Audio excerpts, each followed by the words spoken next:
Asalaamu calaykum waraxmatullaahi wabarakaatu asxaabteyda soo dhowaada halkan waa janalka Faaliyaha.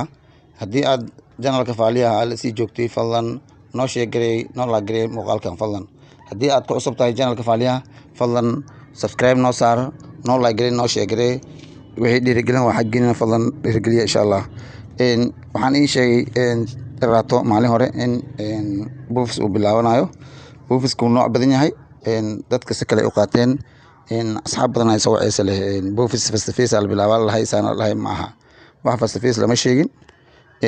face to face waxa lama sheegin buufisku waa buufis dad si maraayay oo si socod dhex maraayay dadkaas oo ah dad u dhow inay falay gaaraan dadka caafimaad dumar qofku falay GVA soo marana kadib caafimaad u sugaya marka dad baa GVA wax ka halaabeen ayagoo caafimaad iyo wax baa ka halaabay dib baa loo soo celiyay GVA waa dad fara badan oo xarooyinka dhaab kamid ah dadkaasi telefoon laga soo wacay lama soo dhijin qof bay weydiinay boorka lagu dhijiyay lama dhijin dad la dhijiyay maaha dadkan telefoon laga hayaa saa ogtiin hadka hore nin kasta telefoon laga hayo in sarkaasa telefoonaha lagu soo qoray la soo wacay waa loo yeeday maxaa lagu amray in 12kii subaxnimo qof kasta taariikhda uu qoran yahay loo sheegay 12 saac subaxnimo inay imaadaan meesha banaanka UNta baska uu ka qaadi jiray way imaadaan ay qaadaan baska uu raacaan ay soo qaataan ilmahooda waxay cunaan iyo biyo iyo ay soo qaataan iyo documenti kasta oo looga talagalay in aad wadato sida manifeska kaarka dhalashada ilmaha wax dhan waa muhiim fadlan waa muhiim hadaad u socoto imtixaan meel kasta hay'ad imtixaan gaacayso waxa documentiga UN u diiwaan galsanta waa inaad qaadataa arrintaas waa arrin muhiim ah marka dadweynaha waxaan u sheegayaa in dadkaasi salaadii 12kii baskii bixi jiray berigii hore buufska sayidka u ahaa ayaa loo sugaya inay imaadaan salaadii imaadaan meesha ay ilmahoodii socdaan aad siracdaan aad tagtaan dharaab haddii lagu soo wacay lagu dhahay ilmaha kaliya ay imaato marka waa dhib waaye fadlan ilmihiina limaada dhalashooyinkooda wuxuu hadaba sii diyaarso marka taariikhda ku qoranta kaliya sugin inaad dhahdo taariikh 16 17 ku qoranahay habeenkii aan sii diyaarsani kuwa waqti ku adag waaye marka in aad wixii ka maqan wixii kale inaad sii fiirsataa fiican waxa diyaarsato waa isagaajiso face to face Allah ma jiraan buufis kale lama soo dhijin marka hadda waa bilaaw fadlan rajada muxumo waxaan maqlaynaa rajada muxumo in wadamo kale ay wadaan hadda waa USA America waaye wadamo kale ay imaan doonaan ay naftooda ay qaadan doonaan marka dadweynaha fadlan arrintaas waa muhiim dhigaha loo taago insha Allah rajada kaliya aan sugeynay waxay tahay buufis meeshan wax kale laguma haysto dadka meeshan tuurin waxay u tuurin inay buufis helaan ama in wax kale ay helaan oo meel wada fiican helaan marka arrintaas waa muhiim dadka waxaa jira oo xaafadaha ilmaha ugu dhashay arrinta kale fadlan haddii ilmaha xaafadda kugu dhasheen oo isbitaalka ku dhalan warqadda guduud lama siiyo isbitaalka lagama siiyo ilaa ay UNHCR iyo dowladda Kenya ku siiyaan mar baa la sameeyay hal mar xarooyinka dhadhaab sanadkan hadda dhexdiisa markaasna warqadihii la soo siiyay maamooyinkii laga qoray kaar ureyda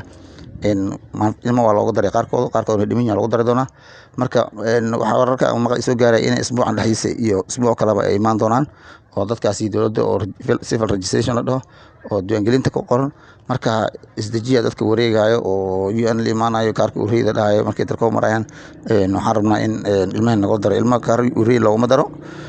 kaarka ureyda ilmaha looma daro kaarka ureyda waxa la siiyaa qofka in laga fiiriyo taariikhda u dhashay oo macluumaadka laga raaco kadib looga talagalo in uu qofkii la siiyo dhalasho arrintaas waa muhiim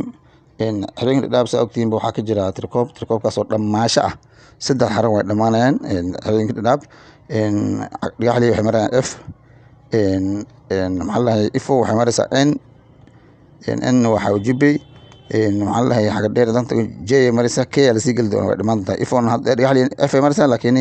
G1 ay bilaanaysa jimcadii marka haddaan ku bilaabo xarada xaga dheere Brito isniin ah waxaa gelayo J10 iyo K1 J10 waxaa gelayo 12 11 10 9 8 7 7 6 5 4 3 2 1 K1 waxaa gelayo 16 15 14 13 12 11 10 9 8 7 6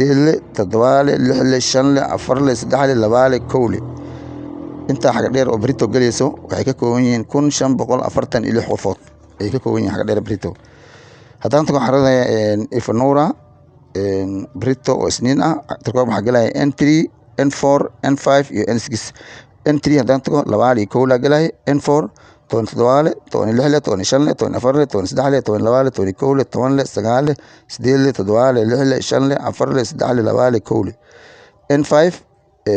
shan iyo tobanle afar iyo tobanle saddex iyo tobanle laba iyo tobanle kow iyo tobanle tobanle sagaalle sideedle toddobaale lixle shanle afarle saddexle labaale kowle N6 haddaan tago afar iyo tobanle saddex iyo tobanle laba iyo tobanle kow iyo tobanle tobanle sagaalle sideedle toddobaale lixle